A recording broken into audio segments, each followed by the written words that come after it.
Bien, gracias, muchas gracias por tenerme aquí. Estoy encantado de estar aquí. En este seminario Milton Santos. Milton era un geógrafo fantástico. Interactué con él bastante a principios de los 70s. Intercambiamos ideas muy a menudo en los 70s. Y un poco perdimos contacto después de eso. Seguimos nuestros caminos, pero tengo muy buenos recuerdos de esas interacciones. Y también admiraba mucho su trabajo. El tema es la teoría del valor.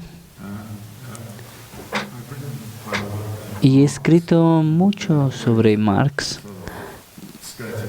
pero siempre he estado en los alrededores de la teoría del valor. Siempre he dicho, es un problema complicado y pueden averiguar más leyendo esto en otro lado. Así que nunca he entrado en detalles o de manera profunda en teoría del valor. Pero creo que para los propósitos de esta reunión, alguien por lo menos debería hacer las preguntas de ¿qué quiso decir Marx con la teoría del valor? Creí que habría una respuesta simple para esto, pero he estado trabajando en esto ya 3 meses y mi respuesta es, realmente no tengo la menor idea. Tengo algunos elementos de lo que creo que trata y esos elementos son los que quisiera presentarles a ustedes. El primer punto que quisiera hacer es que Marx era un crítico de la teoría del valor, trabajo como fue presentada en la economía política clásica. Y él era ya que era un proponente de la teoría del valor trabajo, tiene que ser analizada de manera crítica. Lo segundo es que como un crítico encontró que sus argumentos en la metodología en la cual quería empezar siempre con preguntas materiales, con asuntos materiales y después hacer preguntas profundas al respecto. Empezó el Capital con la idea de las commodities, de las mercancías, que es algo que siempre podemos ver y entender. Todo esto es un hecho material de la vida diaria, así que empezó estos análisis fijándose en las mercancías y en el intercambio de las mercancías. Y dijo, bueno, las mercancías tienen un valor de uso, un valor de intercambio, pero también hay algo más al respecto, que es algo en común. Y esto que tienen en común es dado por el valor. Y este valor es el tiempo de trabajo, que es lo que dice la economía clásica, pero Marx añadió algo al concepto del tiempo de trabajo o tiempo de labor. Dijo el tiempo socialmente necesario del trabajo. Es una investigación de qué es socialmente necesario entonces respecto a ese tiempo de trabajo. Así que socialmente necesario, eso es importante. Y lo que se encuentra en Marx es que socialmente necesario se expande.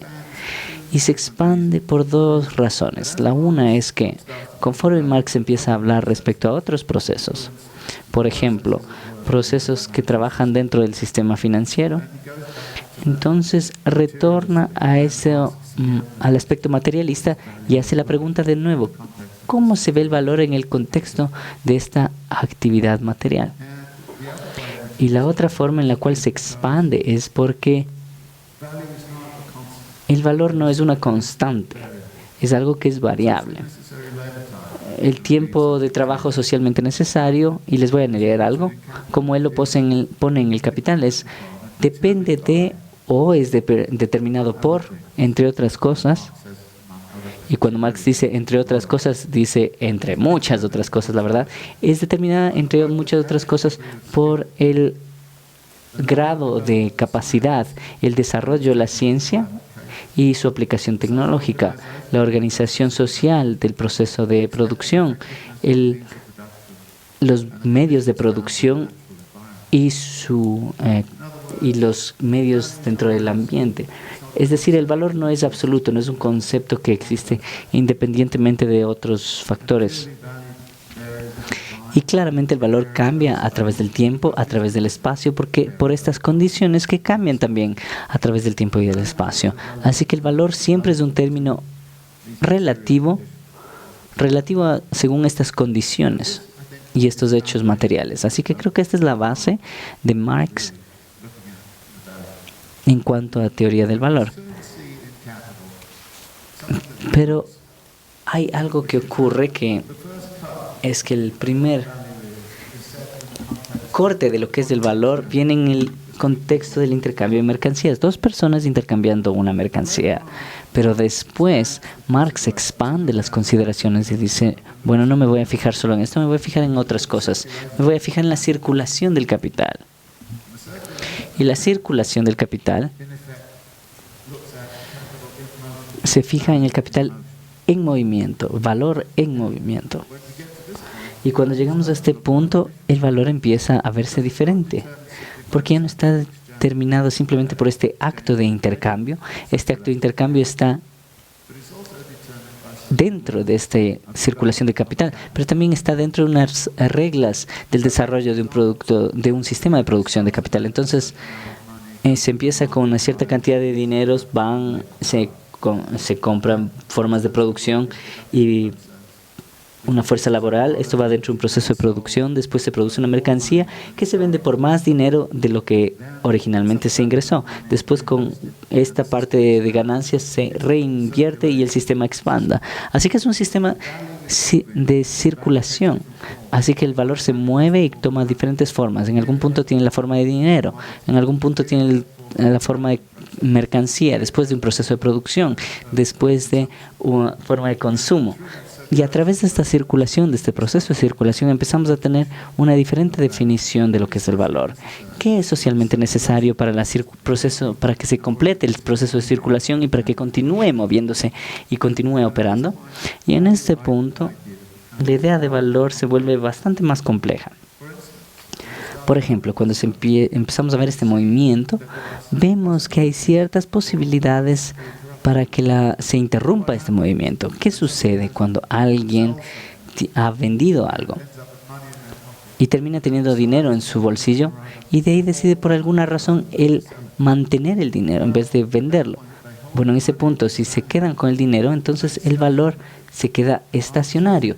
Y Marx dice que si es estacionario ya no tiene valor realmente. Tiene que estar en movimiento. La continuidad del movimiento es muy, muy importante. Así que lo que Marx hace, incluso al final de la primera sección del Capital, es decir, si una cosa no tiene un valor de uso, no puede ser vendido, entonces no es valor. Así que de pronto se tiene este diálogo que emerge entre valor y no valor dentro de Marx, valor y antivalor. Y parece extraño, pero a Marx le gustaban las analogías físicas, y les voy a dar una analogía física. Los físicos y los cosmólogos ahora hablan respecto al origen del universo, y al hablar al respecto de eso, hablan respecto a una relación entre materia y antimateria. Marx, al hablar respecto a valor, está hablando respecto a valor y antivalor. El valor no puede existir sin antivalor, así como la materia no puede existir sin antimateria. Y ambos empiezan a entrar en un diálogo.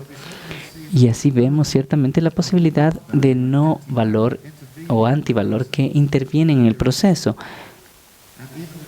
Incluso en el volumen 1 de Capital, Marx utiliza esto en un ejemplo, en el que dice, bueno, solo por haber vendido una mercancía y obtener dinero, no significa que van a continuar y van a comprar una mercancía con ese dinero. Y él identificó cuando la gente podría acumular dinero, y particularmente en situaciones económicas y políticas tiene más sentido mantener o acumular dinero, porque es una forma de seguridad. Entonces, el acumular dinero mata el dinero, lo convierte en lo que Marx llama valor negativo. Y esa negación puede colapsar el sistema, que es algo que se fijó Keynes cuando empezó a ver en los 30 que los economistas estaban viendo la tendencia de liquidez. La gente se guardaba el dinero porque no tenía confianza en lo que podría comprar. Y el dinero les daba más confianza. Y mientras más dinero tenían acumulado, menos dinámica se volvía la economía y más desempleo había. Mientras más desempleo había, más había un incentivo a acumular el dinero y no gastarlo. Así que Marx identifica este momento y una crisis es un momento donde el no valor domina sobre el valor. Pero Marx también vio la crisis como un momento cuando el no valor corrige el valor. Y dice, bueno, las crisis son momentos de reformar o reformular. Una reformulación considerable de cómo funciona el capitalismo. Las crisis son momentos cuando hay una cierta dificultad que se supera con una reestructuración de lo que se trata el capital. Entonces, las crisis son momentos de renovación que son disparadas por la relación entre no valor y valor. Esta es la forma en la cual Marx tiene que hablar respecto a la relación entre valor y no valor en el capital. Y se encuentra por todos lados, en todo tipo de ejemplos. Y luego se hace la pregunta, bueno, ¿qué significa realmente el no valor? Quiere decir que es este trabajo socialmente innecesario. Ahora, este trabajo socialmente innecesario es algo que es obvio. Los capitalistas crean un proceso de producción, crean una mercancía y nadie la compra. Bueno, entonces el trabajo que se puso en la mercancía que nadie compra es socialmente innecesario. Así que Marx empieza a hacer preguntas respecto a cuánto trabajo socialmente innecesario existe en nuestra sociedad y en qué manera este trabajo socialmente innecesario presiona sobre las posibilidades de crear trabajo socialmente necesario. Así que aquí de nuevo hay esta relación dialéctica entre el valor y no valor, que es equivalente a la materia-antimateria. Esta relación dialéctica se vuelve crítica a lo que Marx hace para el desarrollo de la economía política. Pero también, como he dicho, hay estos momentos en los cuales, conforme Marx cambia su atención a ciertas formas de circulación, la noción de valor tiene que cambiar. Y sí cambia. Y uno de los problemas que surgen es que, si es que leen la definición de valor en cierto punto en los textos marxistas, hay una definición que es contingente respecto a qué es lo que observa. Es decir, no es la definición de valor. Y si es que buscan en el texto la definición de valor, no la van a encontrar. Porque hay un proceso siempre. Y siempre hay otro proceso de algún tipo que genera cambios o variaciones respecto a nuestro entendimiento del valor. Déjenme darles un ejemplo que viene de mi propio trabajo, que creo que es relevante a algunas de las discusiones que podríamos tener hoy aquí. Yo trabajo mucho con ciudades. ¿Y cómo circula el valor en el ambiente construido de las ciudades? Pues bien, el trabajo socialmente necesario se pone en construir una casa. La casa se construye, es utilizada, la gente vive en ella, pero es una inversión a largo plazo, dura mucho tiempo, así que el valor de la casa no se realiza inmediatamente, se realiza a través del tiempo de uso, tiempo de vida de la casa. Hacemos un cálculo arbitrario para determinar cuál es esto. Y en Estados Unidos, la longitud de una hipoteca es 30 años más o menos. Y se dice, el tiempo de vida de una casa es 30 años. Después de 30 años, todo el valor que fue incorporado en la casa ha sido redimido año por año por año. Entonces, al final de 30 años, debería ser un bien gratuito. Todo el valor ha sido ya pagado. Pero sabemos algo respecto a las casas. No es un bien gratuito después de 30 años. ¿Por qué? Bueno, porque es una forma de propiedad. Y la propiedad puede reclamar una parte del valor que circula y sí reclama en la forma de renta, de alquiler. Y la gente empieza a especular con los alquileres y pueden encontrar entonces que el valor monetario de la casa al final de 30 años es mucho más alto de lo que se pagó por ella. Y si yo como comprador quiero comprar una de esas casas y que debería ser gratis, descubro que debo pagar $500,000 por ella. Entonces en este punto se dice, bueno, esta es una forma muy extraña en la cual está circulando el valor. Lo lógico sería pensar que habría todos estos bienes gratuitos. ¿Y qué hacemos respecto al hecho de que nuestras ciudades tienen casas, algunas que fueron construidas hace cientos de años? ¿Cómo es que tienen el valor que tienen? Bueno, Marx aquí vuelve al sistema monetario y dice, bueno, el valor es una cosa, el dinero es otra. El valor, dice él, y esto es muy importante, el valor es inmaterial, pero objetivo. Inmaterial, pero objetivo. Y ya que es inmaterial, necesita una representación material. Y esta representación material es el dinero. Ahora, es inmaterial en el sentido de que todas las relaciones sociales son inmateriales. Y sin embargo necesitan una forma de representación. Y dice aquí, con la relación social entre ustedes y yo. Pero esto es inmaterial. Puede ser objetiva. Yo puedo hacerla objetiva calificándoles que también están escuchando a mi presentación, haciéndoles preguntas después, y si no han seguido bien, reciben una nota A, B, C, D. Así que esta inmaterialidad y su representación como dinero, pero el dinero es completamente diferente respecto a qué es lo que puede hacer o qué es lo que hace en cuanto a esa relación social.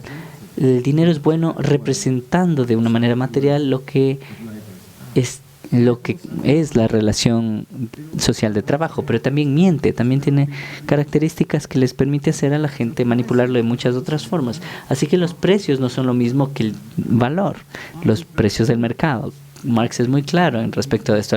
En la introducción al Capital dice, hay muchas cosas que tienen precio pero no tienen valor. Una de esas es la tierra. Otras son cosas como el honor, la conciencia. Tienen mucho de eso comerciado en Washington. Washington tiene un gran mercado de conciencia y honor, es decir, mala conciencia y deshonor realmente.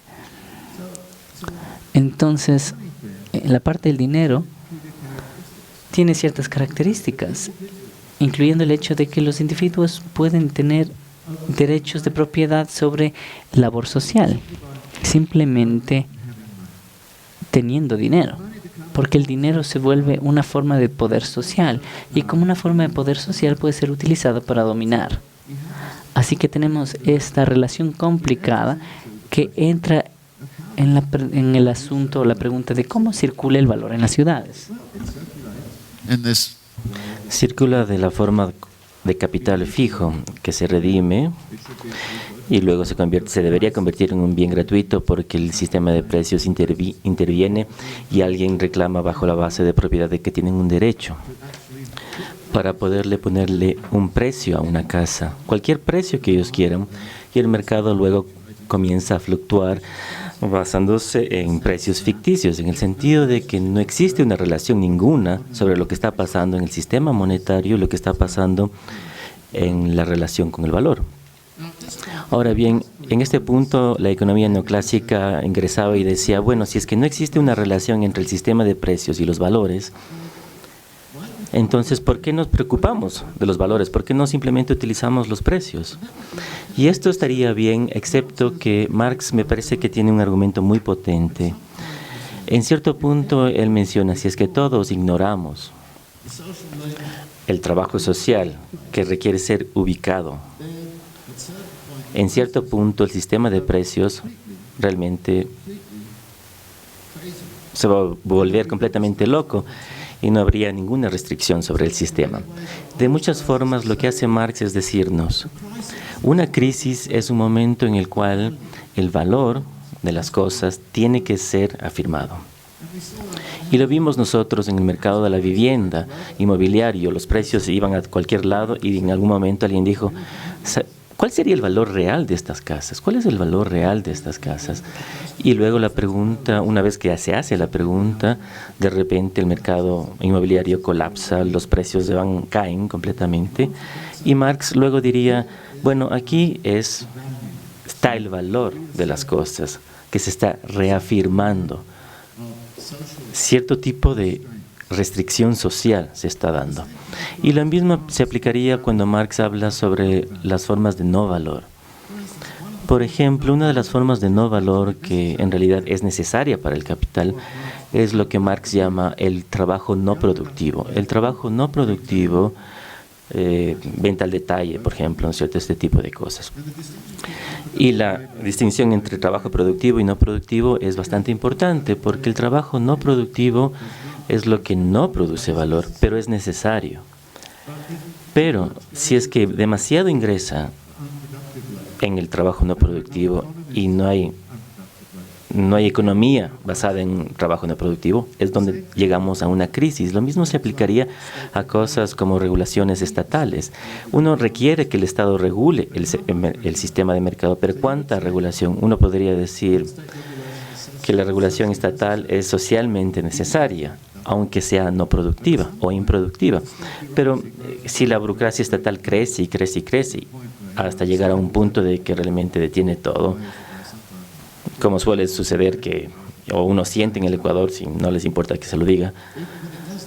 Pero cuando llegamos a este punto, entonces se vuelve realmente una carga sobre la acumulación del capital, una carga sobre la circulación del capital. Un punto final que quisiera hacer, porque creo que estoy llegando a mi tiempo, un punto final.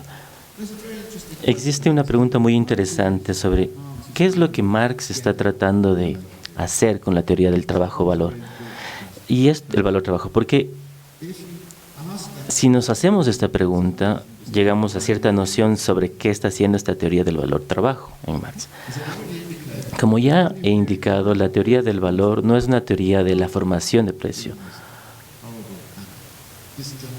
Puede serlo, no puede serlo porque hay una separación entre el sistema de valor y de precios. Y no tiene que ver sobre orquestar la división del trabajo de cierta forma. Y ni siquiera tiene que ver sobre la explotación, aunque la teoría del valor es realmente una forma maravillosa de aclarar sobre cómo se da la explotación del trabajo. Pero los teoristas de antivalor, los marxistas analíticos dentro de Marx, han mostrado cómo uno puede trabajar con la teoría de la explotación sin evocar la teoría del valor. Entonces, ¿qué es lo que uno no puede hacer sin la teoría del valor? Y la respuesta a esto es que la teoría del valor realmente tiene que ver con la explicación sobre la enajenación o alineación del trabajo o del trabajador. Y esta alineación es tomarle, quitar, es una desposesión de cierta forma. Y hay una conectividad entre la teoría del valor, porque la pregunta que se está haciendo es ¿por qué es que la creatividad humana, que es una expresión que usualmente se encuentra dentro del proceso de trabajo, se transforma, se la convierte en una miseria que uno ve en las fábricas de Bangladesh? Las condiciones terribles en la industria pesquera tailandesa y las formas de trabajo sin sentido que muchas personas en el mundo encaran hoy en día. ¿Por qué es que el proceso de trabajo se da de esta forma?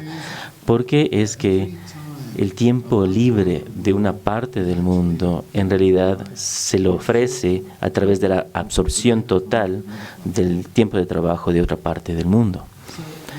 Marx, a mí me parece entonces que está examinando en la teoría del valor-trabajo a una comprensión sobre por qué el trabajo enajenado o alienado existe y es una condición de existencia de la reproducción del capital.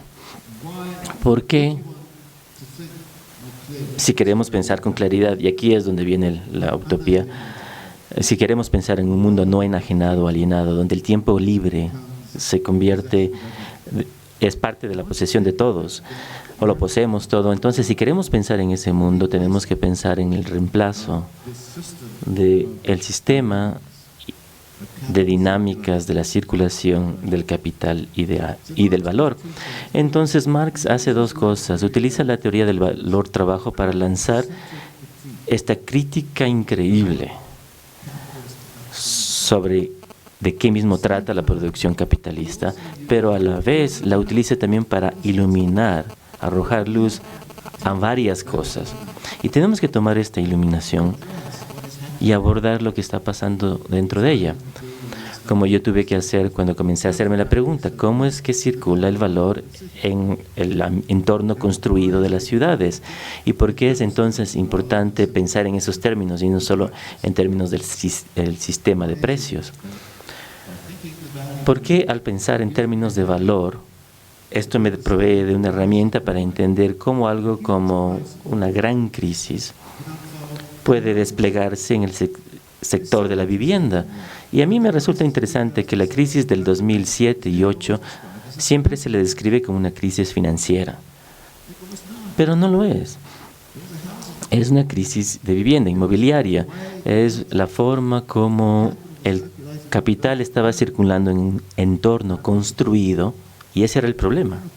Y por supuesto había un aspecto financiero relacionado a la crisis, porque la deuda es una forma de no valor y la acumulación está ahorita siendo arrastrada y abrumada por la acumulación de no valor. Es decir, nos vemos atorados en una situación estancada capitalista. Y esta es, digamos, la terminología y el lenguaje que puede surgir de la teoría del valor de Marx, que también nos ayuda a representar lo que está pasando en la sociedad. Bueno, la respuesta es que no representa todo lo que está pasando en la sociedad, pero lo que sí hace y nos dice, y dado que tiene que ver con la alineación, es que tenemos que tener cuidado con lo que pedimos. Un ejemplo de esto, varios ejemplos. Existe un argumento allá afuera que dice, ¿por qué es que no contribuye el trabajo doméstico al valor? Y las feministas dicen, no, hay mucho trabajo doméstico, y es correcto esto, hay muchas relaciones complicadas que tienen que ser abordadas, y lo cual es correcto. Y luego nos dicen, deberíamos tener salarios para el trabajo doméstico. Queremos ser parte de la circulación del valor, del sistema de circulación del valor, pero lo que yo les digo es que eso es una propuesta loca, es una locura, porque queremos ser parte del trabajo alienado, que es lo que nos dice la propuesta. ¿Por qué queremos unirnos al mundo del trabajo alienado? Es una cosa tonta. Queremos lo opuesto, en realidad queremos destruir el mundo del trabajo alienado y reemplazarlo con el tipo de relaciones sociales que existen en el hogar. Haciendo las preguntas, claro que existen, qué tipo de relaciones existen ahí. Pero hoy en día, por supuesto, cada vez más estamos mercantilizando el trabajo doméstico. Y no con buenas consecuencias y buenos efectos, como podemos ver con los problemas de la industria del cuidado y parecidas. Es decir, hay este tipo de asuntos que tienen consecuencias políticas sobre cómo entendemos la teoría del valor. Y es lo que yo quería compartir con ustedes. Voy a detenerme en este momento. Gracias.